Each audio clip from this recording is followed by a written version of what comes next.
Hi friends, welcome back to మనస recipes. Today tasty recipe వచ్చేసి Telangana special మక్కగుడాలు. ఈ మక్కగుడాలు మా తెలంగాణలో ప్రతి పండగల్లోనూ దావత్లలోనూ తప్పకుండా ఉంటుంది.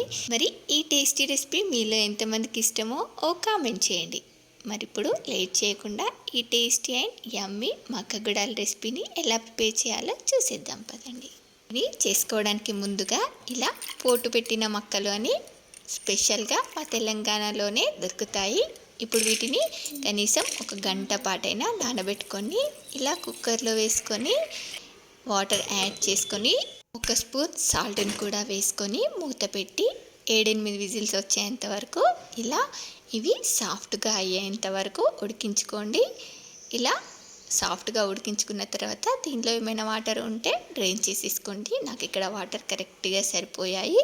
నెక్స్ట్ ఇలా ఒక ప్యాన్లోకి ఒక 2 టేబుల్ స్పూన్స్ వరకు ఆయిల్ వేసుకొని ఆయిల్ వేడైన తర్వాత 1 స్పూన్ ఆవాలు జీలకర్రని వేసేసుకొని ఇవి కొంచెం చిటపటలాడగానే దీనిలోకి ఇలా పచ్చిమిర్చిని మీకు కారానికి సరిపడా పచ్చిమిర్చిని యాడ్ చేసుకొని వీటిని ఇలా కొంచెం ఫ్రై చేసుకున్న తర్వాత ఇప్పుడు దీనిలోకి ఇలా కట్ చేసి పెట్టుకున్న 1 కప్పు ఆనియన్స్ని వేసుకొని దీనిలోకి 1 టీ స్పూన్ సాల్ట్ని యాడ్ చేసుకుంటున్నాను. మనం ముందుగా మక్కలు ఉడికించేటప్పుడు సాల్ట్ యాడ్ చేసుకున్నాం కాబట్టి చూసి వేసుకోండి. ఇలా ఆనియన్స్ని ఫ్రై చేసుకునేటప్పుడు సాల్ట్ని యాడ్ చేసుకుంటే ఆనియన్స్ కూడా త్వరగా ఫ్రై అయిపోతాయి. ఈ ఆనియన్స్ని ఇలా కొంచెం ఫ్రై చేసుకున్న తర్వాత వెల్లుల్లిని కొంచెం ఎక్కువగా వేసుకోండి, టేస్ట్ బాగుంటుంది. అలాగే కరివేపాకు, కొత్తిమీరకు, కొంచెం పసుపు కూడా వేసుకొని వీటిని జస్ట్ 1 నిమిషం పాటు ఇలా ఫ్రై చేసుకున్న తర్వాత ఇప్పుడు దీనిలోకి మనం ఉడికించి పెట్టుకున్న ఈ మక్కలని వేసుకోవాలి. చూడండి, నాకు ఇక్కడ వాటర్ ఏమీ లేకుండా బాగా ఉడికిపోయాయి. వీటిని ఉడికించుకున్న తర్వాత మీకు కొంచెం వాటర్ లాగా అనిపిస్తే వెంటనే జాలి గిన్నెలో వేసేసుకోండి, వాటర్ మొత్తం అడిచిపోతాయి. ఇప్పుడు ఈ ఉడికించి పెట్టుకున్న ఈ మక్కల్ని వేసుకొని దీన్నంతా కూడా ఇలా బాగా కలిసేలాగా మిక్స్ చేసుకోవాలి. ఇలా మిక్స్ చేసుకున్న తర్వాత టేస్ట్ చూసి ఉప్పు కారంని అడ్జస్ట్ చేసుకోవచ్చు.